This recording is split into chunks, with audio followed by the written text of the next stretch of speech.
नमस्कार दोस्तों, मैं हूँ रोमा और आप देख रहे हैं न्यूज नशा। दोस्तों, आज हम हरियाणा विधानसभा चुनाव 2024 पर लगातार चर्चा कर रहे हैं बहुत दिनों से। बीजेपी के लिए यह चुनाव कई मायनों में सरदर्द बनता जा रहा है। अब सवाल यह उठता है कि क्या प्रधानमंत्री नरेंद्र मोदी और मनोहर लाल खट्टर की लोकप्रियता में कमी आ गई है? क्या बीजेपी हरियाणा में 10 साल के शासनकाल के बाद जनता की उम्मीदों पर खरी नहीं उतरी? कांग्रेस और अन्य विपक्षी दलों द्वारा सरकार के खिलाफ आक्रामक सवाल उठाए जा रहे हैं। किसानों का गुस्सा भी खुलकर सामने आ रहा है और बीजेपी के उम्मीदवारों को विरोधों का सामना करना पड़ रहा है।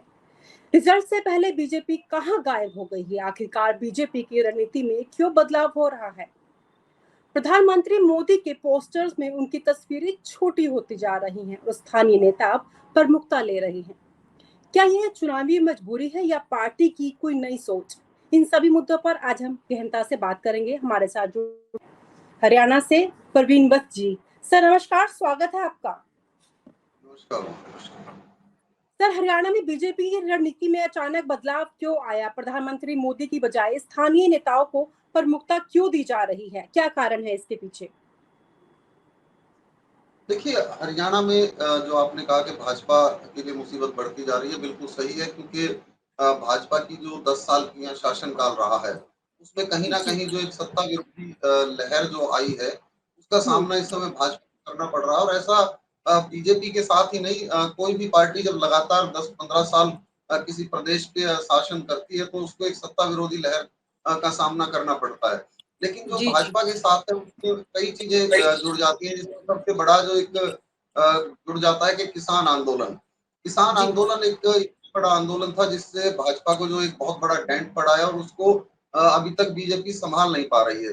इसके अलावा जो एक कर्मचारियों की हड़ताल थी और जो कई बार मंच से पूर्व मुख्यमंत्री और केंद्रीय मंत्री अभी मनोहर लाल हम्म। खट्टर हैं, कई जी बार कर्मचारियों के बारे में कुछ ऐसी बातें बोली लोकसभा चुनाव के दौरान जिसको लेकर भी जनता में खासी नाराजगी देखी जा सकती है। और ऐसा जी। बिल्कुल सही बात है कि जो मनोहर लाल खट्टर है जो एक बड़ा चेहरा हरियाणा के माने जाते हैं, उनको कहीं न कहीं प्रचार से एक दूरी दिखाई देती है उनकी, उनको प्रचार में ज़्यादा नहीं लाया जा रहा है। तो जी। उसका कारण ये है कि तो मनोहर लाल खट्टर साढ़े 9 साल तक हरियाणा के सीएम रहे और उस हम्म। दौरान का जो उनका कार्यकाल रहा उसमें कहीं न कहीं कुछ चीज़ें थी जो लोगों को पसंद नहीं आई और यही कारण है कि बीजेपी जो है अब ये चाहती है कि इस तरह की चीज़ें ना हो और एक नया चेहरा नायब सिंह सैनी के रूप में यहाँ पर ओबीसी चेहरा बीजेपी ने खड़ा किया है और हम्म। इच्छा यही है कि एक नए सिरे से चुनाव यहाँ पर लड़ा जाए ताकि जो एक लोगों के मन में पिछले 10 सालों का जो एक गलत सिनेरियो बैठा हुआ है उसको किसी तरह से निकाला जा सके और दोबारा से जी। सत्ता हासिल की जा सके। जी। सर, क्या नायब सिंह सैनी और अनिल विज जैसे नेताओं को आगे करके बीजेपी स्थानीय नेतृत्व को उभारने की कोशिश कर रही है? इसका चुनाव पर क्या असर पड़ सकता है, पूरे माहौल का? देखिए बिल्कुल स्थानीय नेताओं का एक बहुत बड़ा असर जो है अपने इलाके में होता है। जो अनिल विज को ले लीजिए जो जीटी रोड बेल्ट है, अनिल विज का उस पर अच्छा खासा एक होल्ड दिखाई देता है। ऐसे ही नायब सिंह सैनी भी लाडवा से आते हैं, तो उनका भी एक अच्छा खासा समाज के अंदर रुतबा है और उनकी जो छवि है, वो बड़ी शांत और एक स्वच्छ छवि मानी जाती है। वे स्वच्छ छवि के नेता हैं और बड़े शांत व्यक्तित्व के मालिक हैं। अभी जब वो स्पीच देते हैं आपने भी देखा होगा, बड़ी शालीनता है उनके अंदर। जी इसके साथ ही जो दक्षिण हरियाणा में आप आएँगे तो राव इंद्रजीत को पार्टी की ओर से काफ़ी तवज्जो दी गई है क्योंकि राव इंद्रजीत सीधा-सीधा जो है 11 से लेकर 14 विधानसभा सीटों पर अपना दखल रखते हैं और जी। इन सीटों पर उनकी पूरी काबू माना जाता है कि जिस ओर वो इशारा करते हैं उस ओर ये सीटें जाती हैं। तो अब हम्म। बीजेपी ने अपनी जो रणनीति है वो चेंज की है और एक तरह से हम कहें कि मोदी के नाम पर चुनाव ना लड़के स्थानीय मुद्दों को अब बीजेपी लेके आई है बीच में और उन पर अब चुनाव लड़ने जा रही है और स्थानीय मुद्दे जो है वो स्थानीय नेता भली-भांति जानते हैं। यही कारण है कि प्रचार में जो अब ताकत झोंकी जा रही है वो स्थानीय नेताओं की झोंकी जा रही है। हालाँकि नरेंद्र मोदी की भी कई रैलियाँ हरियाणा में हुई हैं। अमित शाह ने यहाँ पर रैली की है। इसके अलावा योगी जी ने यहाँ पर रैली की है। नितिन गडकरी भी हरियाणा में आए हैं। तो जी। ताकत तो पूरी झोंकी जा रही है केंद्रीय नेतृत्व की तरफ से भी लेकिन जो असर नहीं स्थानीय दिख पा नेता रहा। जो स्थानीय नेता हैं उनको अब आगे बढ़ाया जा रहा है कि वो जनता के बीच जाएँ और किसी तरह से जो एक एंटी इनकम्बेंसी अभी चल रही है सरकार की उसको दूर करने का प्रयास करें। हालाँकि इसमें अभी तक ज़्यादा कामयाबी नहीं मिल पाई है क्योंकि इसके साथ-साथ जो बीजेपी से बागी नेता हैं, वो भी कहीं ना कहीं बीजेपी के लिए सरदर्द बने हुए हैं और कई सीटों पर तो इतनी कड़ी टक्कर दे रहे हैं कि वहां पर बीजेपी का जीतना भी मुश्किल दिखाई दे रहा है। जी जी। सर, हरियाणा के जो जींद जिले के उचाना कला में पूर्व डिप्टी सीएम दुष्यंत चौटाला और एसएसटी प्रमुख सांसद चंद्रशेखर आजाद के काफिले पर हमला हुआ है। इस पूरे हमले को, इस पूरे मामले को आप कैसे देखते हैं? चुनाव का समय है और हमले लगातार हो ही रहे हैं इनके काफिलों पर। देखिए, जेजेपी पूरे 4.5 साल तक भाजपा के साथ सत्ता में थी और जिस दौरान ये किसान आंदोलन चल रहा था और जो ये कर्मचारियों की हड़ताल चल रही थी, उस दौरान जो है जेजेपी सरकार में थी और कहीं न कहीं दुष्यंत चौटाला भी हम्म। निशाने पर है कि उन्होंने कुछ नहीं किया। किसान आंदोलन के समय में किसानों का साथ दुष्यंत चौटाला ने नहीं दिया। इसको लेकर जी। खासी नाराज़गी, जहाँ तक हमले की बात है उनके काफ़िले पर, ये किसी शरारती तत्व ने किया हो सकता है, क्योंकि मैं इस तथ्य को नहीं मानता कि भई किसी संगठन ने या किसी पार्टी ने ये हमला कराया होगा। हो सकता है कि किसी शरारती तत्व ने हमला करने की कोशिश की हो, जिसकी जाँच अभी पुलिस कर रही है। पुलिस में इसकी शिकायत दी जा चुकी है दुष्यंत चौटाला की ओर से। क्योंकि हरियाणा का राजनीतिक माहौल अभी तक ऐसा नहीं हुआ कि इस तरह की हरकत जो है राजनीति में हरियाणा में देखने को मिले। इस तरह के मामले पहले कभी देखने को नहीं मिले कि किसी भी हम्म। बड़े नेता पर कोई हमला हुआ हो या उस हमले का आरोप जो है किसी ऐसी पार्टी पर लगा हो जो चुनाव लड़ रही है। तो ये एक शरारत हो सकती है किसी की, इसको हम ज़्यादा ध्यान नहीं लेंगे। हाँ, लेकिन दुष्यंत चौटाला के खिलाफ भी कहीं न कहीं एक एंटी इनकम्बेंसी दिखाई देती है। लोगों में रोष है कि जब ये डिप्टी सीएम थे तो उस वक़्त तो इन्होंने ज़्यादा सरकार के ऊपर दबाव नहीं डाला, लेकिन अब यही डिप्टी सीएम जो दुष्यंत चौटाला रहे हैं, पूर्व डिप्टी सीएम, वो अब जी। भाजपा की नीतियों का ही विरोध कर रहे हैं। जब हम्म। सरकार में थे तो उनकी नीतियों का समर्थन करते थे और अब सरकार से बाहर हैं, तो उनकी नीतियों का विरोध कर रहे हैं। तो ये एक रोष ज़रूर हो सकता है लोगों में, लेकिन जो हमला है दुष्यंत चौटाला और चंद्रशेखर पर, वो एक अलग कॉन्सेप्ट हो सकता है। You know ji. सर, ये तो सभी लोग नोटिस भी कर रहे हैं, क्या हरियाणा के चुनावी पोस्टर में प्रधानमंत्री मोदी की छोटी-छोटी तस्वीरें नज़र आई? और ये रणनीति का बदलाव है या संकेत? क्योंकि अगर हम अम्बाला कैंट की बात करें तो वहाँ पे भी पोस्टर लगाए गए हैं और जो विज जी की तस्वीरें बड़ी हैं और मोदी जी की कोने सेंटर पे छोटी-सी तस्वीरें लगी हुई हैं। तो क्या इस बार बीजेपी को झेलना पड़ सकता है मोदी को या फिर कुछ और? नहीं, नहीं, रोमेश, सॉरी। हुँ। इसमें मैं आपको एक चीज़ बताना चाहूँगा कि जो भी प्रत्याशी चुनाव लड़ रहे हैं, वो हुँ। अपना चेहरा दिखाने के लिए अपनी फ़ोटो तो बड़ी लगाते ही हैं।